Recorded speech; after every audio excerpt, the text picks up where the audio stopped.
Hi there, Neil from Richter, and welcome to another video. Today we've got something completely different in the workshop for us.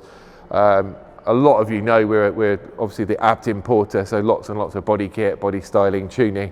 What people generally don't know is one of the biggest parts of our business still is actually what we call core. It's electronic retrofit, so it's specialist retrofit of specification, from night vision to cruise control to 360 vision, side assist, lane assist, all of the kind of original systems, rear view camera, optical parking systems for VW Group vehicles. So what we try and do is a series of videos for various different options we offer, just to show you a little bit more about the things we get up to on a daily basis, really. So today, as you can see here, we've got the Q4 in, which is a MEB based vehicle, MEB platform. So that will be ID3, ID4 and also the Skoda Enyaq. What we're doing to this one is front optical parking and also the rear camera retrofit.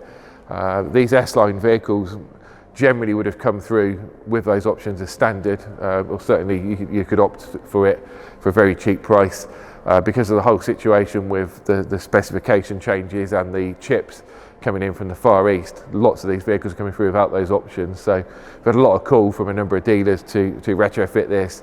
We've developed that using all the original parts, even to the level of detail. We've got like the little washer jet on the back which washes the camera as it would have done from factory, all links into the infotainment system. You've got the moving grid lines, so on and so forth. So yeah, what we'll do, we'll move around to the front of the car and we'll show you what it's all about. So first of all, we'll look at the front of this Q4. It's actually very hard to tell the difference. When these vehicles come through, the sensor holders are there. So like on some of the older cars, they'd literally have no sensor at all. What they actually do, they put blanks in, so they're fake sensors. So some dealers are getting confused. They're actually telling customers they've got this option when they don't. So you've got the lower ones in the central grille, and also the upper outer sensors. These are now been changed for genuine sensors, and as you can see from the outside in, it's a completely original look. So as you looked at that car, you'd never know that it hadn't come from factory with those sensors. The Q4 also has a front camera provision. This car's not fitted with that. This customer's not opted for that one, but you can also add, this is what I'm saying, so there's a blank in the front grille that could be interchanged for a front camera should a customer require as well. So now as we move to the back of the car, you can see here, this is the camera assembly itself. This has now been fitted to the vehicle. So originally this would just be one full handle. We now have like a half size handle and the camera. As I mentioned previously, it's also got a washer jet in there to clean the lens should it get dirty, because it's a hatchback vehicle. So again, that would have been a feature that was always from the factory. As we do this, it all has to be programmed in with the proper Audi computer, so we have to go online, unlock the control units and program it in. As I say, we do it for a large number of dealers now across the country, so that's how that works. What we'll now do is go into the vehicle and show the systems in operation. So we're now sat inside the vehicle. The first thing we'll touch on is the parking aid. So as we go in now, we've got an extra menu added. If we go into the car menu, then we can press parking aid. There's actually another whole menu comes up. That's all been programmed in via the Odis machine online to Audi or VW Group. We've got actually automatic activation, which we leave on. So the idea with these, you don't tend to have a separate switch. You'll drive up to an object, it will automatically activate the front sensors. There's a couple of other things in here: front volume, low, medium and high, rear volume, low, medium and high.